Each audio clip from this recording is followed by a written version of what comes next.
Je sais pas qu'est-ce qu'il y a dedans encore. Non, mais parlez-moi de ce fonds. Est-ce qu'on va avoir plus de détails? Comment ça va fonctionner? Oui. Il y aura certains détails aujourd'hui. Et par la suite, comme le ministre l'a annoncé déjà hier à Montréal, il y aura une période de consultation avec l'industrie pour voir quelle est la meilleure façon d'arrimer tout ça. Avez-vous l'impression que ça va aider les Canadiens? Oui, parce que ça répond en partie à deux choses. D'abord, on a besoin d'un fonds comme ça pour accélérer nos projets d'intérêt national. Et puis aussi, ça répond à une chose qui avait été exprimée plusieurs fois pendant les consultations pré-budgétaires de l'été dernier. Beaucoup de citoyens, beaucoup de Canadiens veulent participer. On a beaucoup ramené l'histoire des Victory Bonds. Bon, on n'est plus dans ces affaires-là, mais les gens cherchent un moyen de participer à l'effort national. Et ça serait un moyen de le faire. C'est une forme de nationalisme. Tout à fait. Merci Tout à fait. beaucoup. Bonne Merci. journée.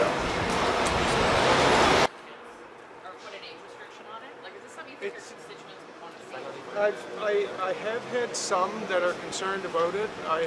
We have representatives in my riding from Unplugged Canada who have been driving the agenda on this. So I wouldn't say that it's the top 3 or 4 issues, but all of the feedback that I get is on one side. Do you think it would be wise for the government to institute or put some kind of age restriction in place? Yes. Why? Well, I mean, all the reasons are well documented in terms of the social harms that we've seen, and it's a dangerous place. It's a dangerous place, and young people need to be protected. We had a good, fulsome debate at the convention in Montreal, where there was overwhelming support among the party faithful. I think that's pretty indicative of the sentiment in the country right now. Do you think the Liberal caucus shares the sentiment Yes. of the grassroots? Yes. In fact, one of the resolutions that went forward came from caucus. So they absolutely do. What's your understanding of why the government hasn't tabled any kind of online safety legislation? Like you've been around for a while. The governments have talked about this for a 15 long. years next week. Yeah, like what do you make of the fact that there still isn't anything before Parliament to have this debate when you hear that the social harms of this technology are like well documented? I don't really make anything of it. We're in a geopolitically difficult time. There's all kinds of competing priorities. I honestly think we'll get to this one, and I'm confident in that. The issue appears to have some momentum now. Okay, thanks. Take care. Yeah, I played a very bad flanker in high school. Nathan, I'm CEO of Rugby Canada. That's Nathan right. Barber. Well, it's not an entirely bad idea. I think there's some merit in having young children not be engaged in social media. And I'm not sure about the ban or the parameters, but certainly there needs to be some guidance, if nothing else from the home anyway. Yeah, do you think that this is something that Conservatives could or should support? I mean, it's a big coalition. Civil liberties and censorship is a concern for lots in your caucus, but do you think that Conservatives should be advocating or open to this policy at the very least? I think we always are interested in looking at all the policies and studying them carefully and listening to expert testimony and seeing really what the impact of some of the consequences of some of the things we do are. Yeah, why do you think it's not a bad idea, this idea of a ban on social media or an age restriction for the first place? Well, certainly social media has a lot of impact on our youth, and I think more and more we're seeing that our kids are preoccupied with their multimedia devices, and it's probably not the healthiest thing they could be doing. It's much healthier to be out in the backyard playing or in the neighborhood shooting pucks into a net or going even for a walk in the park. Those are much healthier things to do. Yeah, as a caucus, have you folks started to discuss this, what the party's position might be? That would be a caucus discussion. Okay, thanks for stopping. And I know you wrote a Substack about this idea of a social media ban for kids, but where's your head at with it? Yeah, look, I think the conversation's ongoing in Ottawa. I think amongst all parties, and certainly in our party of what that looks like in terms of protecting kids. Could this be something conservative on Shell, on energy projects? A ban for kids or some restrictions in place? Is this something I think that there definitely needs to be an independent regulator to help monitor it and protect kids. Absolutely, it's something that we've been calling for. Australia is doing it. I know that Manitoba is looking at moving forward, and British Columbia is considering it. I think we need to do a lot more to protect kids. It's like, someone said to me, it's likening someone coming to a playground that's unregulated, and right now there needs to be more absolutely taking place in terms of the government. So why an idea like a ban? Should this be something the Liberals do? Because I don't know if it's a good idea or not, but why is a ban? Is that something the government I think that right now we need to listen to the experts, and I know they're calling for a couple of things. They're looking for certainly a code of conduct from social media platforms to protect kids, and as well ensuring that there's an independent regulator that could actually be there to enforce that code and protect children. So let's start with those things that they're asking for and make sure that we move quickly on that. And a ban is something that if the experts recommend a ban, then let's do it. Do you think Prime Minister Mark Carney wants to regulate tech companies when it comes to social media? Well, clearly AI? He's backed out already, when it comes to succumbing to President Trump, when it comes to taxation of these companies, whether it be Meta or Amazon, these companies that are making absurd amounts of profits here in Canada, that are taking advantage of Canadian media and aren't paying their fair share. And so, we haven't seen Mark Carney, the Prime Minister, stand up when it comes to these big platforms. So this would be a really important step for him to show that he's got the backs of our children. And hopefully today we'll see something in the spring economic statement around this. Just a quick one. Is it weird to see Alexander Bill-Reece as an independent sitting beside you guys? I know, we knew it was coming, so this isn't a surprise to us. We haven't seen him sitting there in the House as an independent, but we know his heart's with us, so it's not like he's betraying us or he's taken off from the NDP. Alexander Bill-Reece is a strong champion for social, environmental, and economic justice. I'm sure he's going to, fill a huge void as we see a huge vacuum in Quebec as all the parties are shifting to the right, and we see people's rights eroding, and people need they have the same challenges, whether it be cost of living, protecting the environment. Alexander Bill-Reece will be a champion in Quebec, and I'm confident of that. Energy giant Shell has acquired Alberta's ARC Resources, natural gas, and they're saying that this is going to be helpful for phase 2 of LNG expansion in Canada. Is that something that you want to see? Well, you've heard me loud and clear on this repeatedly.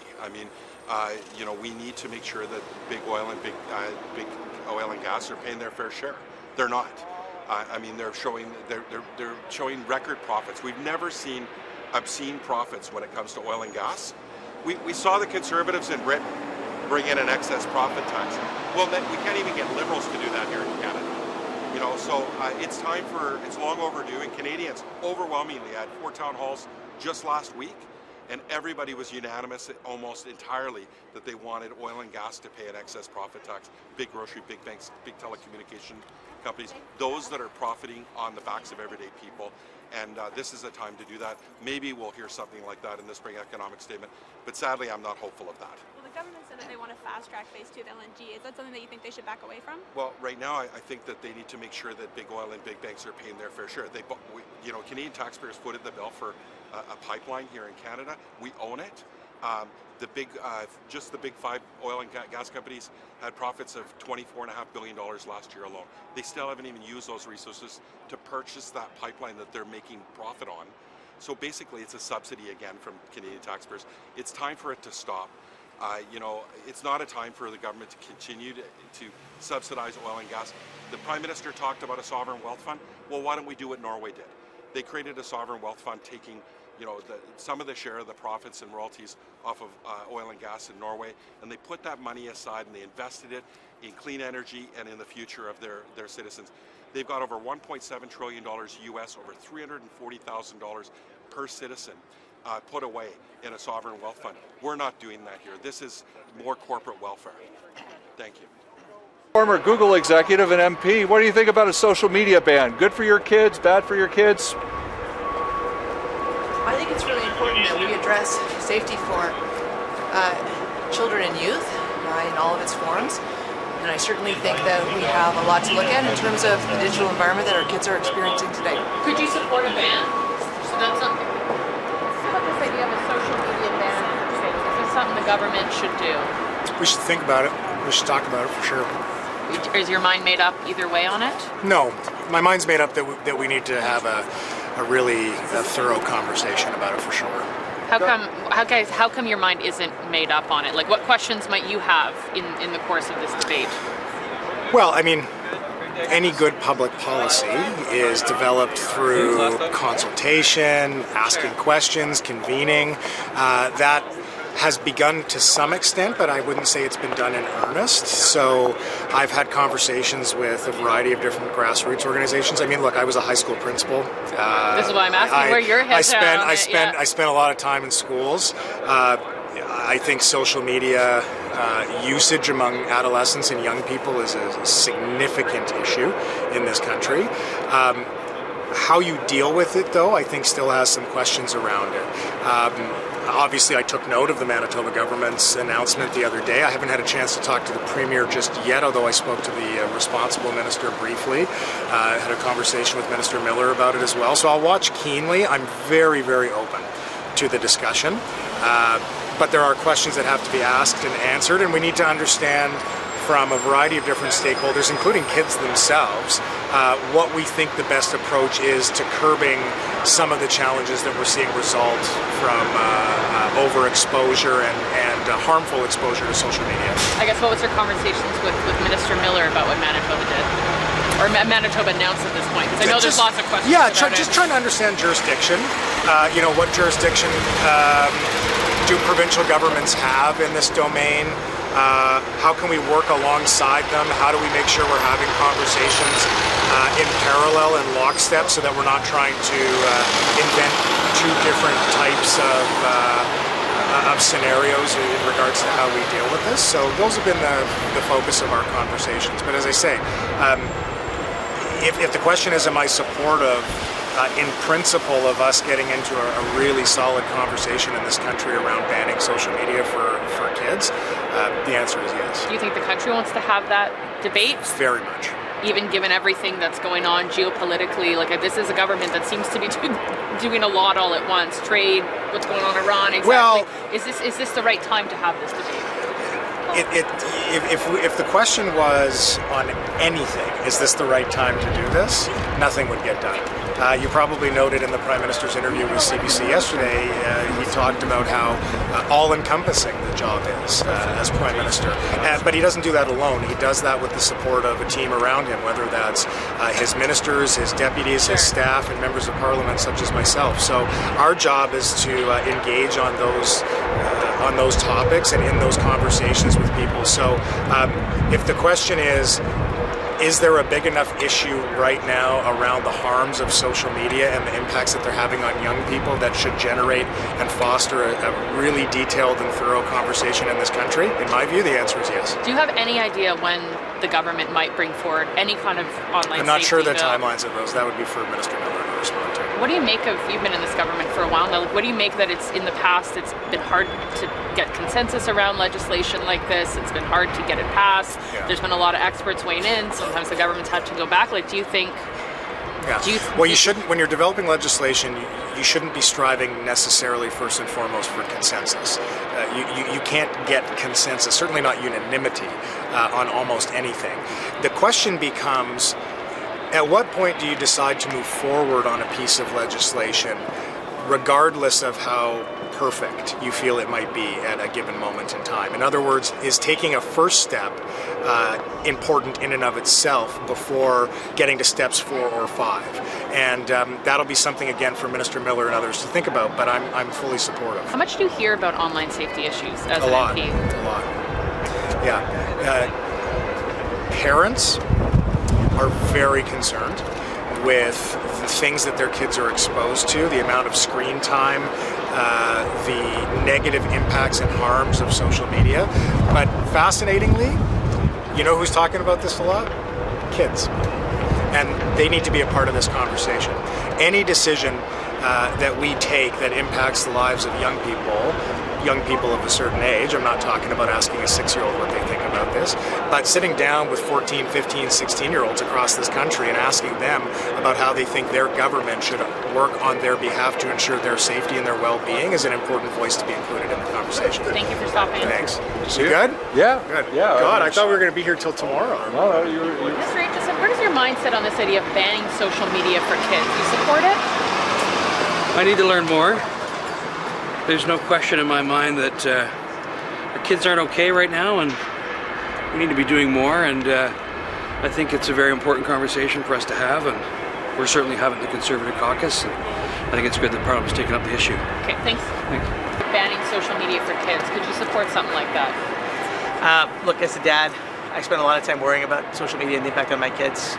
We got to figure out the best way to manage it. We need to see the evidence. We need to see what the data says. I met with some of the folks that were here yesterday, and I do think it's really, really important for us to take a good long look at the suggestions. Do you have a position on a ban yet, or an age restriction? I have my personal views. I think that... I'd love to know those, yeah. I have my personal views. I think that I would like to see the data. I'd like to see the examples, what the evidence shows, before we make those decisions, but I do think we need to be doing everything we can to protect the kids online. Thanks. What's your mindset on this idea of a ban on social media for kids or an age restriction? Do you support that? That's a very good question. I have a 10-year-old and a 14-year-old, so I've been thinking about this a lot. And I'm at a stage right now, I'm being very honest with you, where I'm doing a lot of reading to understand. I think part of my brain says this is a healthy thing because these things are addictive. We know the impact of social media. I'm very vigilant about my children. My 14-year-old has a phone, and I'm being quite mindful as to what social media he's using. On the other hand, I'm also mindful of the fact that when you ban things outright, there's always a backdoor way of getting access to it. So I'm trying to understand how Australia in particular has been doing on it in terms of implementation.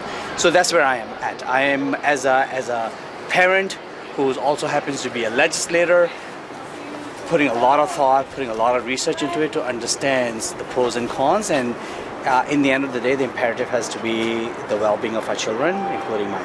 Do you think the government at this point should be moving on this question? I know Minister Miller said the government's thinking deeply on this. The Prime Minister says it's thinking deeply on this.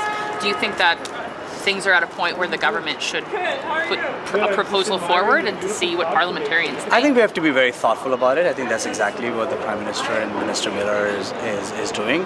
I think they are probably going through the same thought process as I'm describing mine, obviously probably a bit more research. Look, provinces like Manitoba are moving forward, right? And a lot of this is probably at the provincial level, given my experience from the provincial days, in terms of how do you monitor.